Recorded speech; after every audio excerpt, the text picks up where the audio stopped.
listen, honey, if I told you about the way that I felt?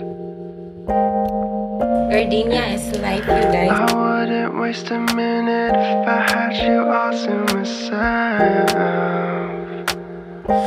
We'd be walking in the moonlight, staying up till sunrise. Baby, you can let your walls come down. We'd be dancing in the corner, sleeping. Hello everyone, welcome back on my YouTube channel. So I just woke up, you guys, and I'm gonna show you yung parang realistic what I eat in a day. So if you guys are interested, please keep on watching because I will be having another skincare and makeup giveaway. Some are used for reviews, some are not. So ayan, so if you guys wanna join, you guys know the drill. I'm gonna show you guys the mechanics. Mamaya, it's very simple. It's the usual mechanics lang. Before, I weigh mga, I think, 65 kilos. And right now, I weigh mga 51 something kilos. So, hindi po ako health expert or nutritionist. So, I've tried a lot. Kasi before, I've tried yung eating quinoa rice for lunch as a substitute sa rice. I have also tried eating eggs lang for lunch. Yung sobrang strict diet talaga. And yung sweet potatoes lang for lunch. So I've tried a lot of things, and if I'm consistent about something, it would be yung intermittent fasting. So I don't eat beyond 6 p.m. and I eat mga around 7 a.m. na in the morning the next day. So mga, I think, more or less 13 to 14 hours yung fasting ko. And I have completely avoided drinking soda, yung milk tea. Since pandemic ngayon, hindi na ako nakakapagpunta ng gym. Yung ginagawa ko is calorie counting lang talaga, and strict talaga ako sa diet ko. Mahilig talaga ako sa sweet, so yung ginagawa ko is I only eat in moderation. Kainin nyo kung ano yung gusto nyong kainin, but in moderation lang talaga. Yan lang talaga yung tip ko. Something that I miss eating, it would definitely be yung mga ramen, yung pancit canton, yung milk tea, yung samgyup, lahat ng yan, ina-avoid ko kasi talaga. So, it's like a process kasi hindi naman talaga just a snap na a-avoid nyo siya. So, slowly lang talaga but surely, masasanay din yung katawan nyo and yung mind nyo. If you guys really wanna lose weight, you really need to discipline, as in discipline and motivate yourself and just avoid eating unhealthy food. So, yun yung ginagawa ko, and ayun, calorie counting lang talaga is the key. I eat more or less mga 1,200 calories a day, minsan 1,000 calories lang a day, and surely talaga maglulose ka talaga ng weight. And intermittent fasting, yan ang talaga yung marirecommend ko sa inyo, guys. Since it's already 7 a.m. and I have work, bababa na tayo mga sis, and I'm gonna drink my light coffee.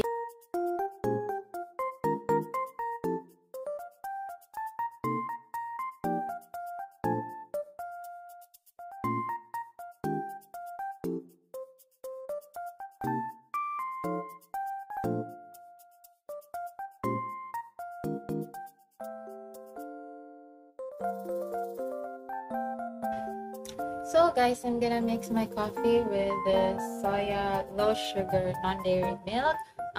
I have tried mixing my coffee with oat milk and yung almond milk, but so far yung masarap talaga is yung oat milk. But since dito sa Butuan, mahirap maghanap ng oat milk, always sold out mga sis. So I'm gonna mix it with my soya milk. Since malamig yung soya milk kasi fresh from the fridge siya, iinitin ko lang siya dun sa microwave.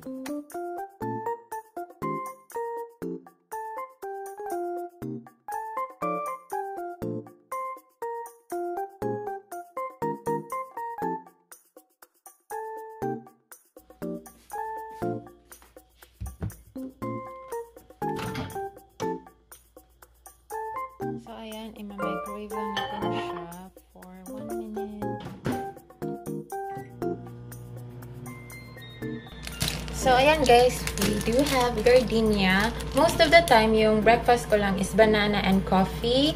But since nakakapag-grocery ako nung Saturday, I bought some gardenia. And this one is my favorite, yung cheese buns nila. Because, you know, gardenia is life, you guys. So, ayan, mag-toast lang ako ng dalawa. Wait.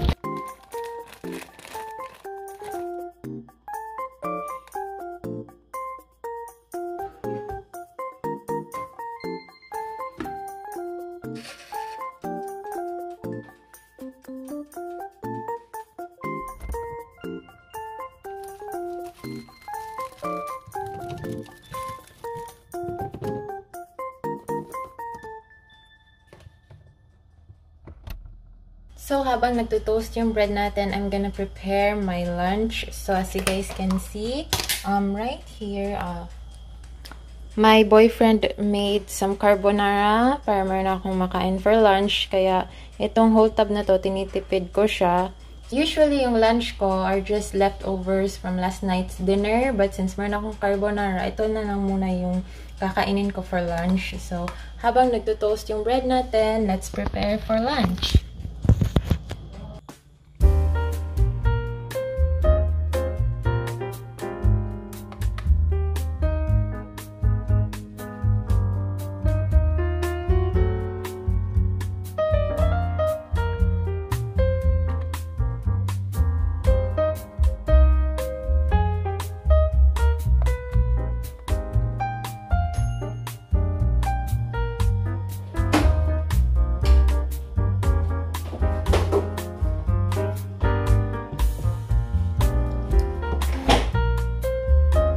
Guys, meron po akong konting leche flan kasi, I don't know, it's just, you know, in the morning nag-grab ako ng mga sweet foodies. So, ayan, again, always eat in moderation, okay?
Sana all breakfast na.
Hi guys, so for today's dinner, I'll be having a smoothie. So I'll be mixing some soya milk, flavored soya po siya.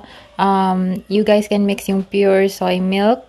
And I'm gonna add some banana, 1 teaspoon of matcha powder, and 1 teaspoon of chia seeds, and also 2 tablespoons of oatmeal. So this one is yung red na oatmeal, yung instant oatmeal. So I'm gonna mix everything here sa ating blender. So it's just gonna be a smoothie, and yan lang for our dinner today.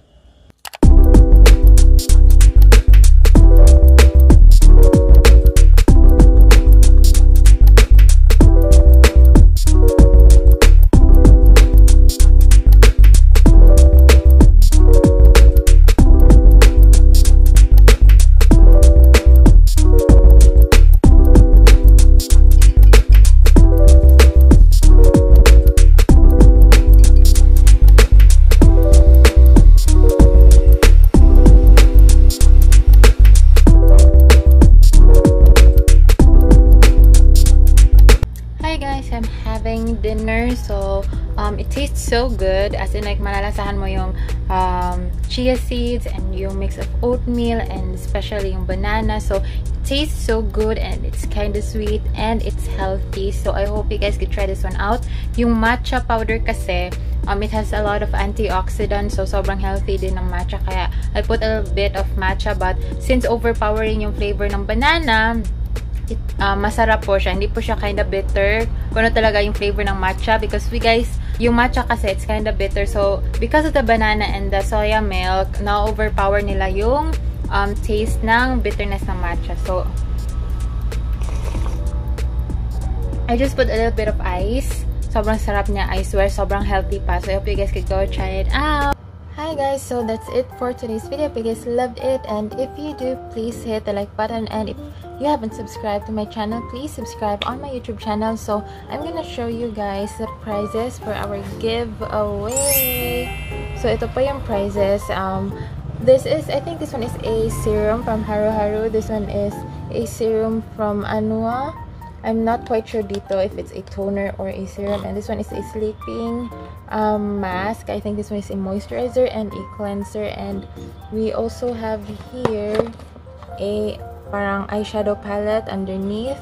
So it's like a total of 1, 2, 3, 4, 5, 6 items. So all you guys need to do is to subscribe on my YouTube channel, follow me on my Instagram account, and number 3, just comment down below kung ano yung favorite meal of the day nyo, if it's breakfast, lunch, or dinner, and why. So don't forget to send me a screenshot sa aking Instagram account, yung proofs ng inyong entries, and I will announce the winner via YouTube live on...